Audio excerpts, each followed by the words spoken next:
Salam alaikum, bonsoir à tous. Je souhaite faire une mise en garde concernant le journaliste Stephen Smith. Je remarque que beaucoup de Marocains relayent ses propos sur l'affaire Ben Barka. Beaucoup de Marocains diffusent ses interviews et assurent la promotion justement du livre, mais sans réellement chercher plus loin. Je vais m'expliquer un petit peu. Que des non-Marocains donnent leur avis, peu m'importe. Ils peuvent facilement être influencés ou manipulés.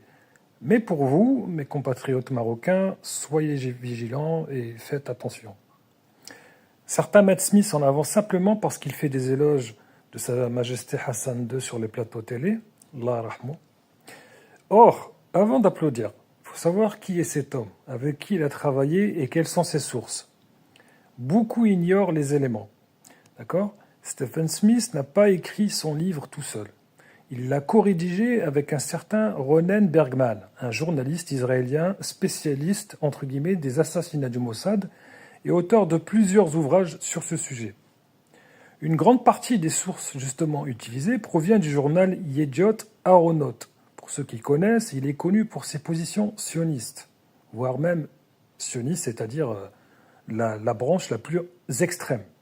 Ensuite, petit détail à bien enregistrer, Armon Moses, l'éditeur du quotidien israélien Yediot Aharonot, est justement l'un des bras droits de Netanyahou. Donc, depuis quand on donne crédit à ce genre de personnes? Voilà. Rappelons que ce journal a longtemps reproché au Maroc justement d'avoir envoyé ses soldats sur le Golan aux côtés des Syriens et des Irakiens lors de la guerre du Kippour, justement pour défendre l'honneur des pays arabes. D'accord ? Pour la thèse du livre, entre les éloges, les accusations, dans l'interview, Stephen Smith décrit Ben Barka comme un conspirateur contre le Maroc, mais en même temps, une victime. D'accord ?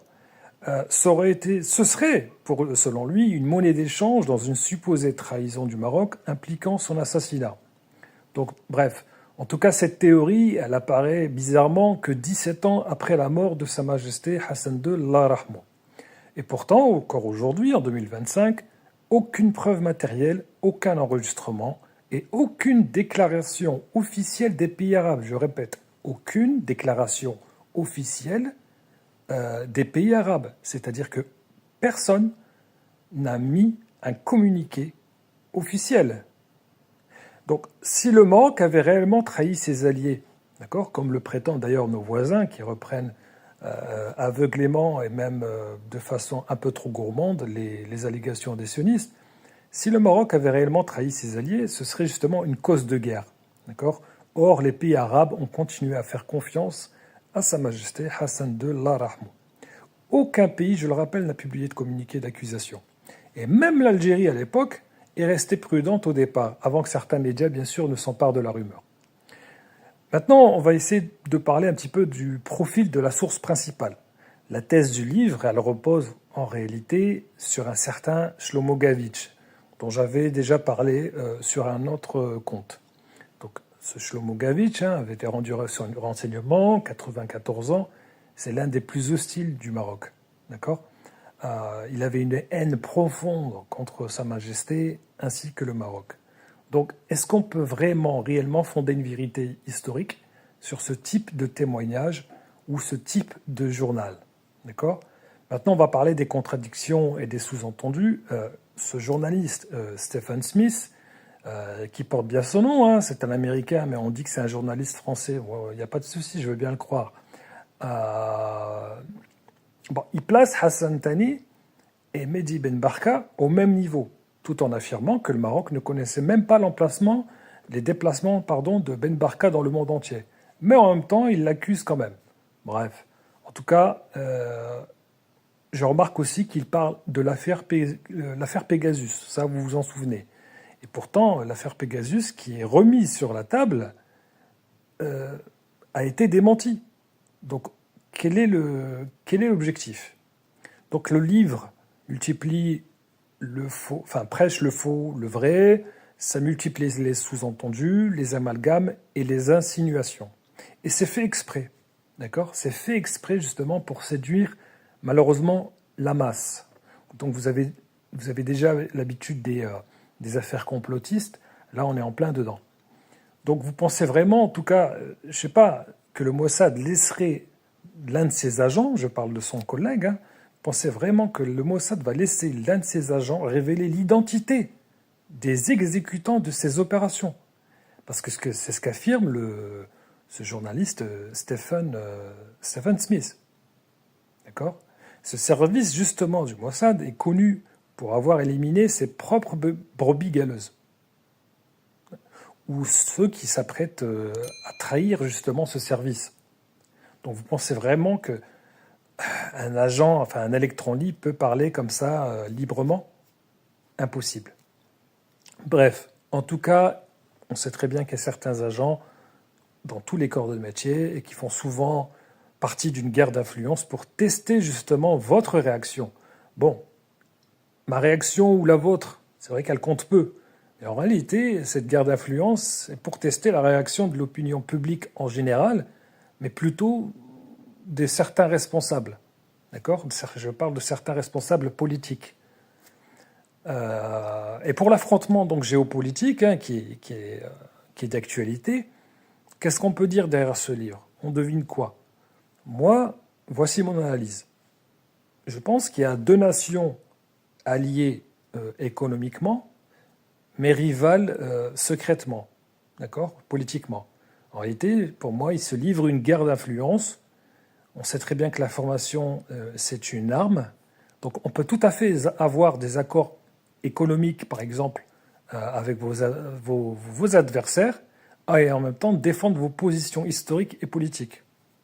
Par exemple, le Maroc, dans les cadres des accords tripartites entre entre les États-Unis et Israël, ça ne l'empêche pas de rester souverain politiquement. On l'a vu avec les condamnations sur la Palestine. Voilà. Et c'est justement l'identité du Maroc, à travers ces décennies, j'allais dire des siècles, mais plutôt surtout ces dernières décennies, c'est d'affirmer sa position malgré ses médiations ou ses accords. Voilà. La sortie de ce livre, elle intervient au moment où le Royaume condamne fermement les massacres à Gaza. D'accord? La sortie de ce livre intervient au moment où le Maroc subit plusieurs tentatives de déstabilisation. On l'a vu avec la pseudo-affaire Pegasus, dont j'ai déjà parlé. On l'a vu avec les campagnes médiatiques européennes. On l'a vu avec la génération Gen Z. Tout ça, vous connaissez. Bref, pour revenir donc à cette affaire Ben Barka, on sait très bien que c'est une affaire qui n'a jamais vraiment été élucidée et terminée. D'ailleurs, on a même parlé à un moment donné de la DGSE de l'époque du général de Gaulle, du général de Gaulle, alors qu'il l'avait déjà dissoute avant cette affaire. Bref, l'enquête, qu'est-ce qu'elle ressort aujourd'hui? Rien, si ce n'est un brouillard opaque et, où il n'y a rien de nouveau, tout simplement. Voilà. C'est simplement des pseudo-experts qui tentent de distinguer des scandales d'État réels et fictifs. Là, on est dans un récit encore un peu... on est encore dans un récit destiné tout simplement à vendre des livres. Voilà. Vous ne trouverez aucune vérité dans ce livre, et encore moins dans les interviews de ce pseudo-journaliste. Enfin, je dis pseudo, c'est un vrai journaliste. Mais pour moi, il perd en crédibilité, surtout sur sa dernière interview qui m'a énormément choqué. En conclusion, que ce soit volontaire ou non, Stephen Smith et son collègue ont réouvert une brèche. Voilà. Est-ce que c'est un lanceur d'alerte? Je n'en sais rien. Est-ce que c'est un simple opportuniste pris dans un jeu diplomatique qui le dépasse? Je le suppose. Voilà. Une chose est sûre, c'est que le grand public, et parmi eux des Marocains, sont fascinés par le mystère de cette affaire, hein, au point de relayer le livre. Vous imaginez, vous avez des Marocains qui relaient le livre sans même l'avoir lu. Vous avez des Marocains qui diffusent et qui font de la promotion de ce journaliste sans même le connaître. Voilà. Je vous salue, prenez soin de vous. Salam alaikum.